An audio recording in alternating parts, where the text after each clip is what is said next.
Baik, Assalamualaikum warahmatullahi wabarakatuh. Hari ini kita masuk ke materi kedua ya, mengenai pengenalan manajemen proyek. Minggu lalu kita sudah bahas kontrak kuliah dan aturan kuliah. Sekarang kita akan membahas mengenai apa itu proyek dan manajemen proyek ya. Jadi yang pertama, apa itu proyek?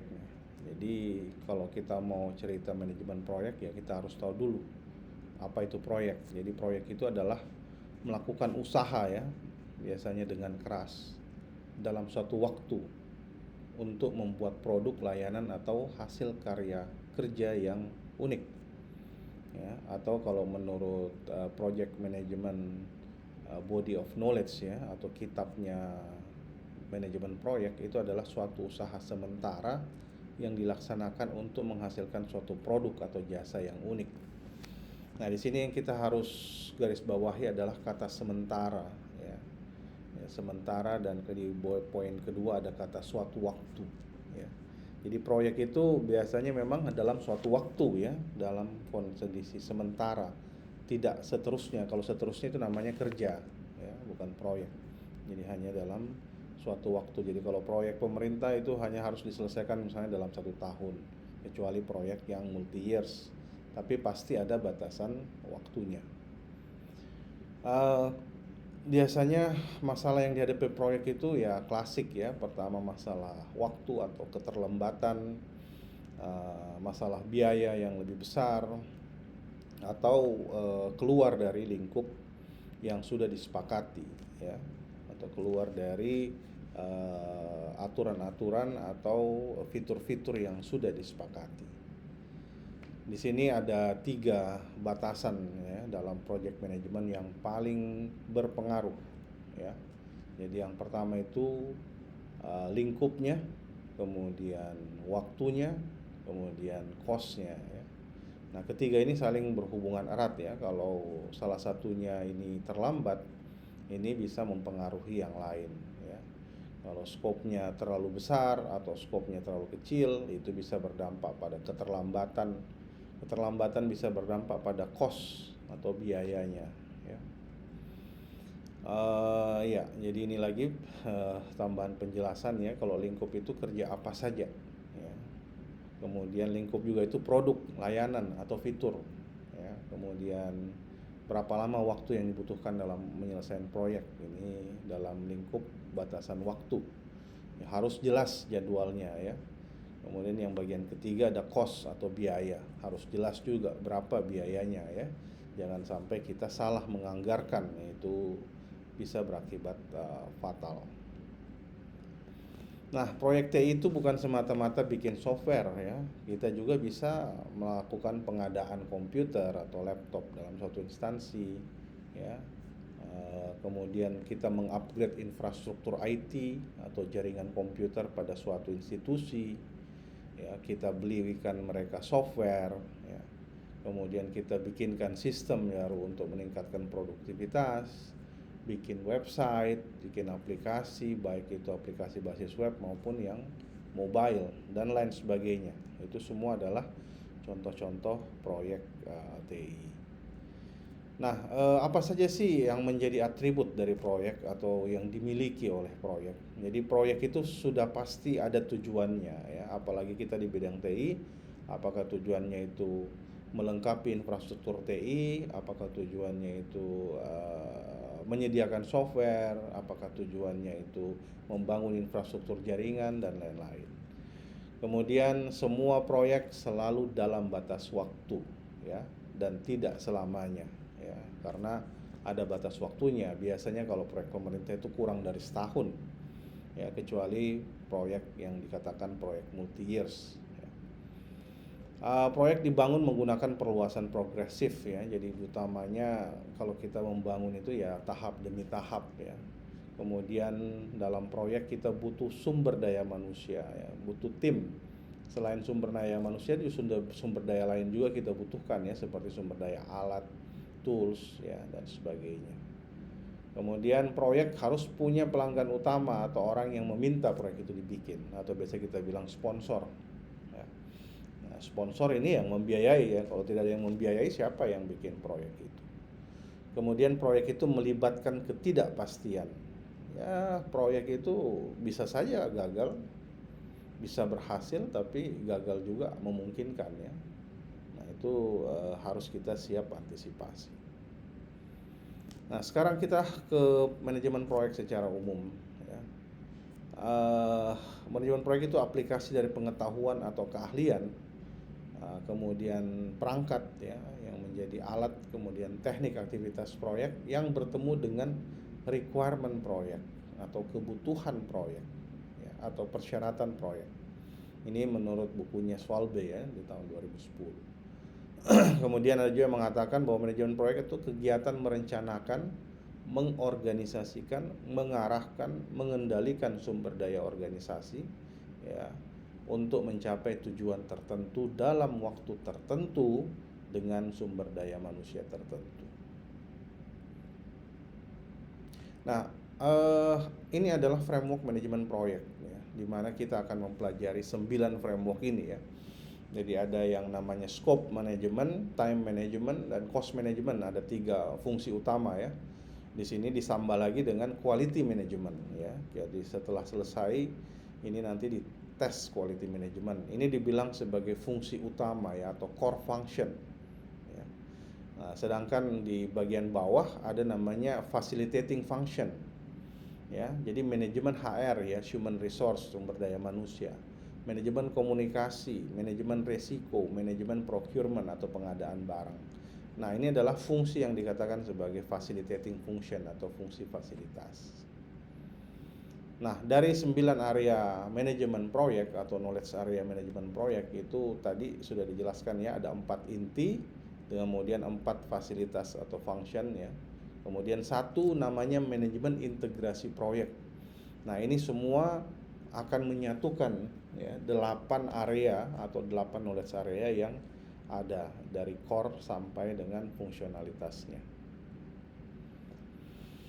Nah, siklus proyek TI itu ada tahap penemuan ya, walaupun sebentar juga nanti akan kita jelaskan metodologi. Ada tahap penemuan atau fase menemukan, fase kita membangun konsep, fase kita mendesain, fase kita melakukan eksekusi atau pelaksanaan, fase kita mengecek kualitasnya, fase kita implementasikan, dan fase penutupan.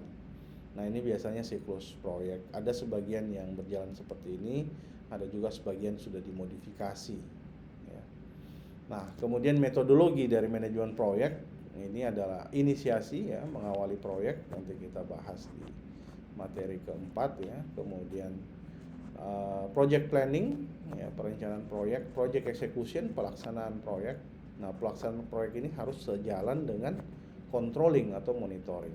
Kemudian ada closure atau penutupan proyek. Nah, disinilah semua dokumen, semua berkas itu harus disatukan, dikembalikan kepada yang punya proyek ya.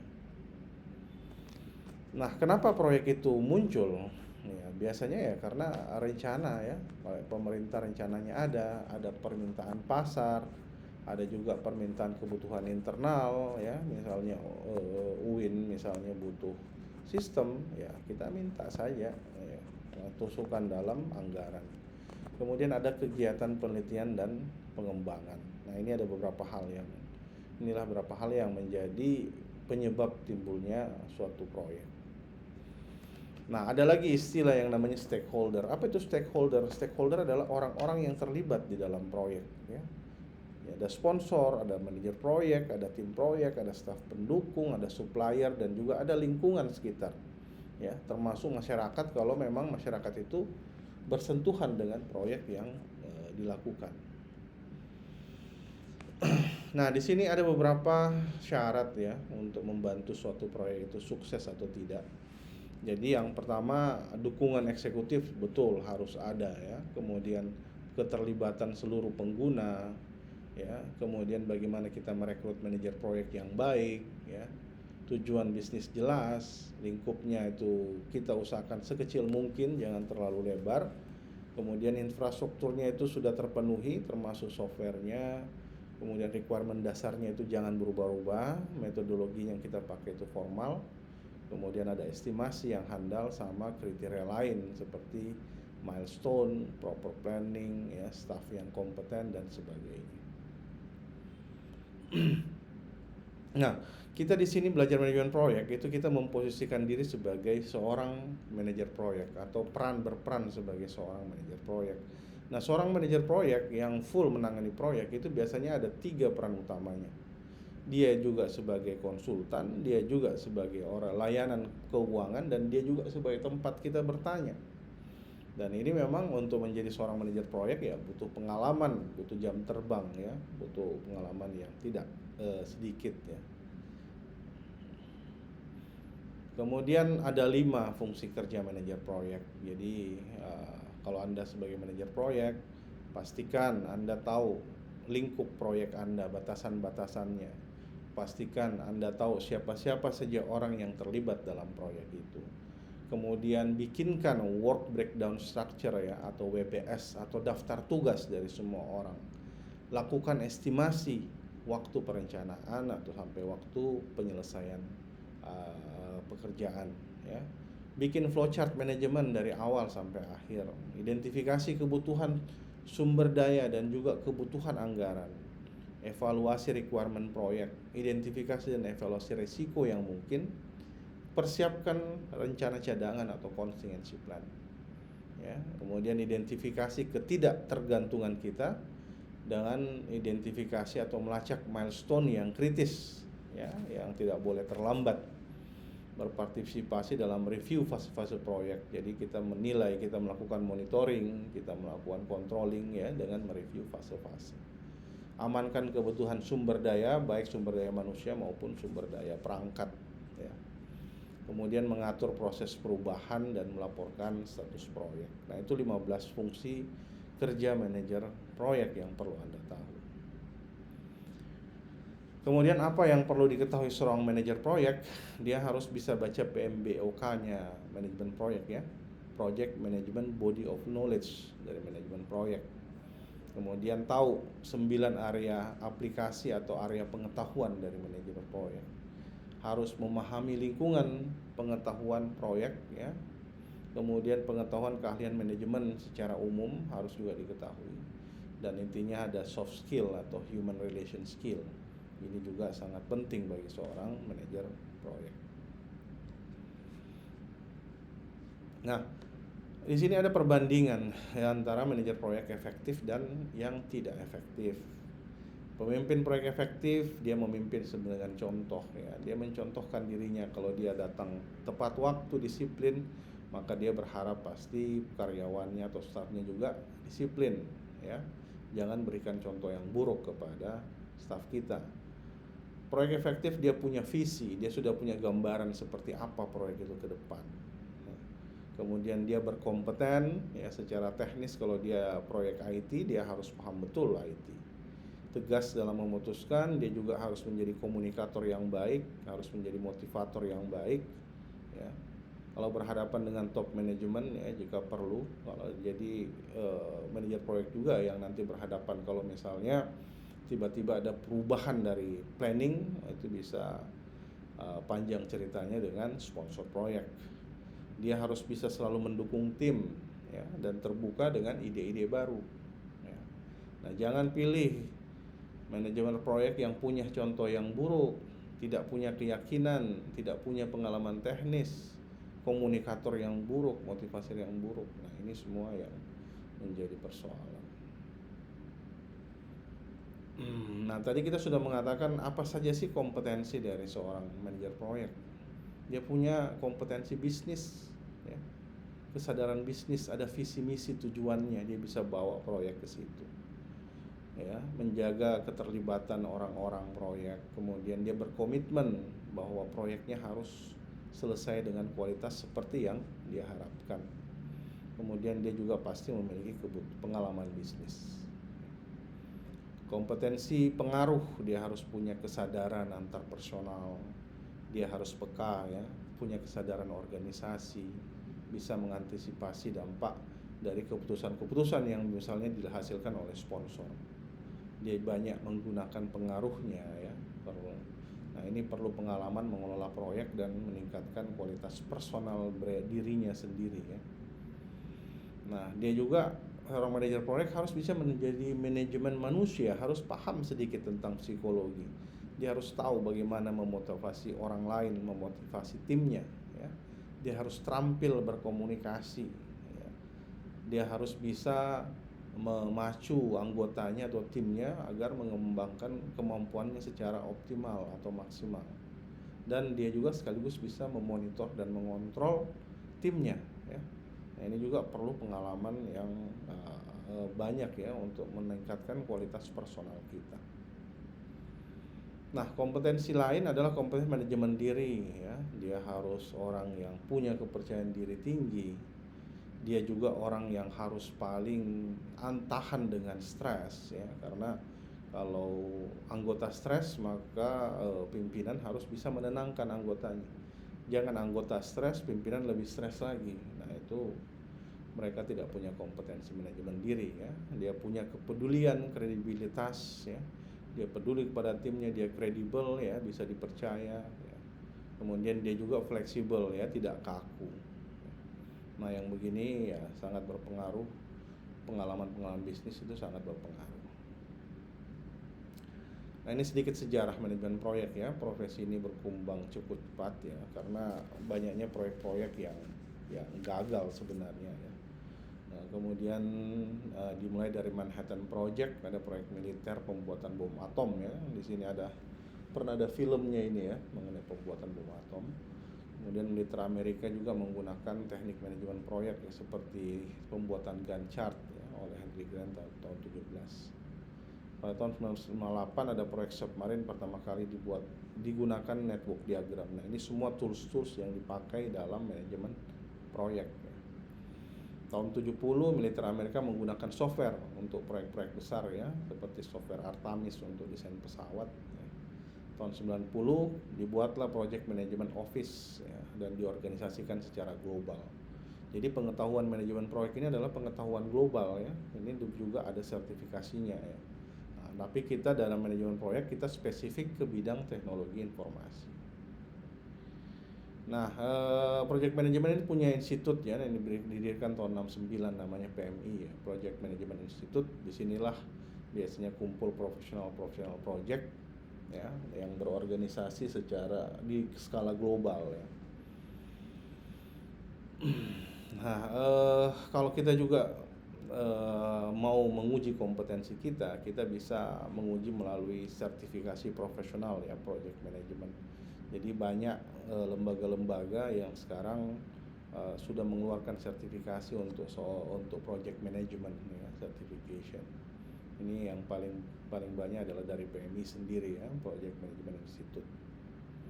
Nah, kalau sudah dapat Project Management Certification itu artinya pengakuan ya, bahwa Anda sudah layak menjadi seorang manajer proyek. Nah, hal tidak kalah pentingnya juga dalam manajemen proyek adalah etika ya. Jadi ya dalam melaksanakan tugas ya, seperti misalnya penggunaan software bajakan itu termasuk etika ya. Cuma kadang-kadang ya di Indonesia ya kadang-kadang kita masih sering melakukan ya. Kemudian misalnya mengambil software orang tanpa kita bilang ya, atau menciplak softwarenya orang, itu semua hal-hal yang terkait etik ya. Nah, kemudian yang sebelum terakhir ini ya, software. Nah, di dalam materi kita akan menggunakan software namanya Microsoft Project ya. Untuk software ini yang Microsoft Project 2016 saja kita pakai. Bisa juga ada yang menggunakan Excel. Di sini juga ada beberapa ya, ada Artemis, PlanView, ada Kidasa dan seterusnya. Nah, ini semua adalah tools atau software yang dipakai membantu untuk membuat suatu perencanaan manajemen proyek. Oke, saya kira ini saja materinya ya untuk materi kedua yang sempat saya lupa untuk bawakan. Ini saya berikan di hari Sabtu ya. Setelah ini kalian bisa melakukan absensi sendiri di Lentera ya, untuk yang sudah mendownload materi ini. Saya kira demikian saja materi kita untuk hari ini. Terima kasih semuanya. Assalamualaikum warahmatullahi wabarakatuh.